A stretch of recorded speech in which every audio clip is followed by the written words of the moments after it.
Assalamualaikum warahmatullahi wabarakatuh. Perkenalkan, nama saya De Christine Zaluhu, NIM 64235221. Pada kesempatan kali ini, saya akan membahas studi kasus PT Rasa Nusantara.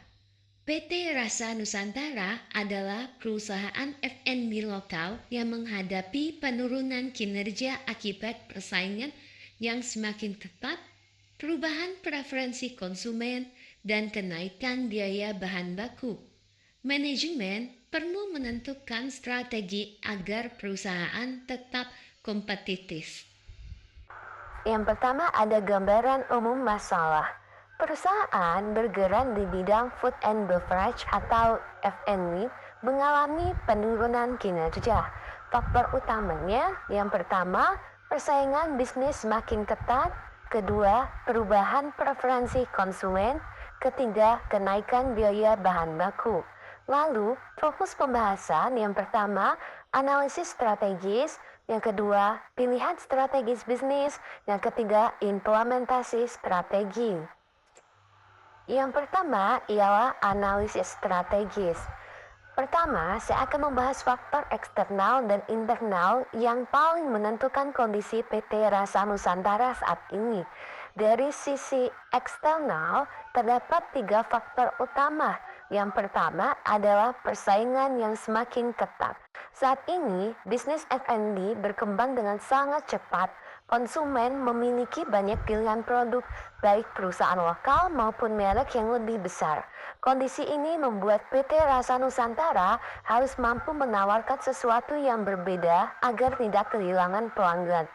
Yang kedua, perubahan preferensi konsumen. Konsumen saat ini tidak hanya mempertimbangkan rasa dan harga, tetapi memperhatikan kualitas produk, variasi mutu, kesehatan kemasan, pelayanan, serta kemudahan dalam melakukan pemesanan. Selain itu, perkembangan media sosial juga membuat tren makanan dapat berubah dengan cepat. Yang ketiga, kenaikan biaya bahan baku. Harga bahan baku meningkat dapat menyebabkan biaya produksi menjadi lebih tinggi. Jika perusahaan langsung menaikkan harga jual, konsumen mungkin berpindah ke kompetitor. Namun, jika harga tidak dinaikkan, keuntungan perusahaan dapat menurun. Selanjutnya, dari sisi internal, terdapat beberapa hal yang perlu diperhatikan. Yang pertama, kemampuan perusahaan dalam mengelola biaya dan operasional.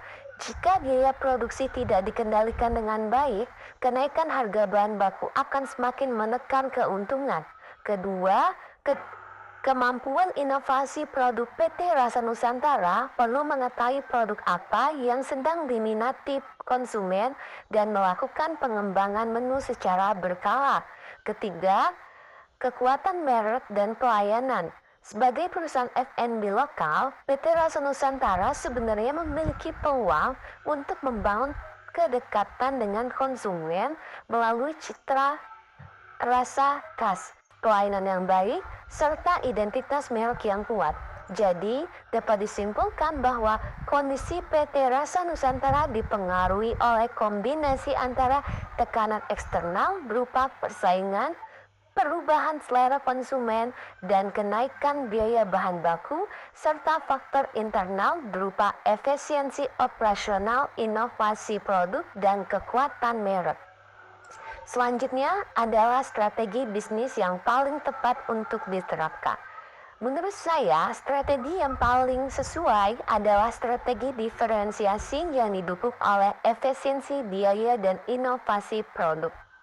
Strategi diferensiasi berarti perusahaan berusaha menciptakan keunikan yang membuat produknya berbeda dari pesaing. PT Rasa Nusantara dapat memanfaatkan identitas sebagai perusahaan F&B lokal dengan menawarkan produk yang memiliki ciri khas Nusantara, baik dari segi rasa, bahan, konsep produk maupun cerita di balik mereknya.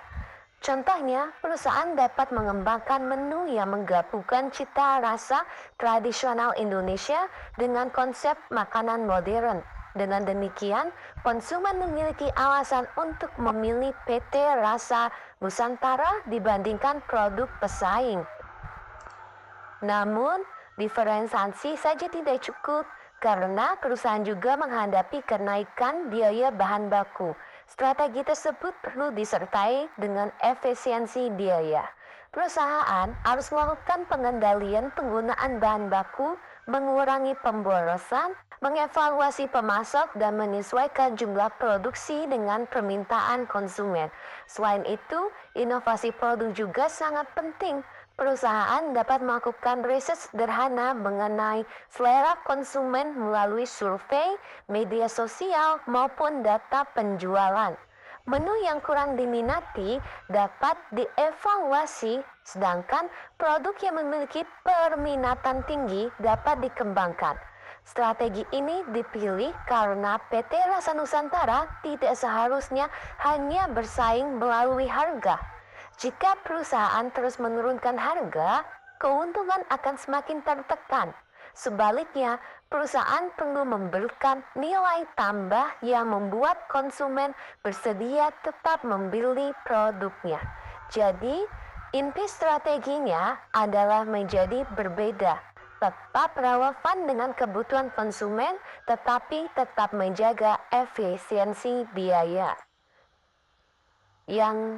Kemudian, terdapat dua langkah strategis utama agar strategi tersebut dapat berjalan secara efektif.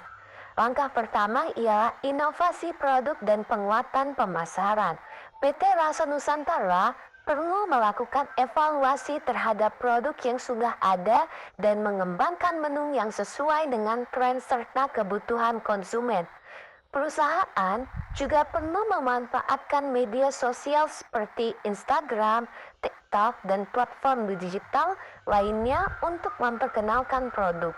Konten yang dibuat tidak hanya berisi promosi, tetapi dapat menunjukkan proses pembuatan makanan, keunikan bahan, cerita tentang produk, serta testimoni konsumen. Dengan cara tersebut, perusahaan dapat membangun hubungan yang lebih dekat dengan konsumen sekaligus memperkuat identitas merek. Langkah kedua, meningkatkan efisiensi operasional dan pengendalian biaya. Langkah kedua ialah melakukan pengendalian biaya secara lebih ketat.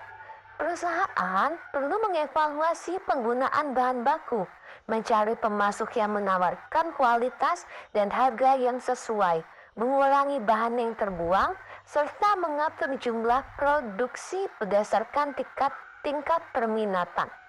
Selain itu, perusahaan dapat menggunakan pencatatan penjualan untuk mengetahui produk mana yang paling menguntungkan dan mana yang kurang diminati.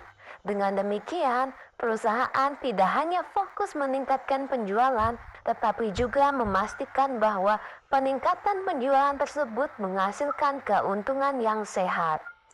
Berdasarkan analisis tersebut dapat disimpulkan bahwa masalah utama PT Rasa Nusantara berasal dari persaingan yang semakin ketat, perubahan preferensi konsumen, dan kenaikan biaya bahan baku yang kemudian diperkuat oleh tantangan internal dalam hal efisiensi, inovasi, dan penguatan merek. Strategi yang paling tepat ialah strategi diferensiasi yang didukung oleh efisiensi biaya dan inovasi produk. PT Rasa Nusantara dapat membangun keunggulan melalui produk berciri khas Nusantara, meningkatkan kualitas pelayanan, serta memanfaatkan pemasaran digital. Sementara itu, dari sisi internal, perusahaan perlu melakukan pengendalian biaya, mengurangi pemborosan, mengevaluasi pemasok, dan menggunakan data penjualan untuk mengambil keputusan. Dua langkah utama yang harus dilakukan adalah pertama, melakukan inovasi produk sekaligus memperkuat pemasaran digital, dan kedua, meningkatkan efisiensi operasional serta pengendalian biaya. Dengan strategi tersebut, PT Rasa Nusantara diharapkan tidak hanya mampu menghadapi persaingan saat ini, tetapi juga dapat membangun keunggulan kompetitif yang berkelanjutan.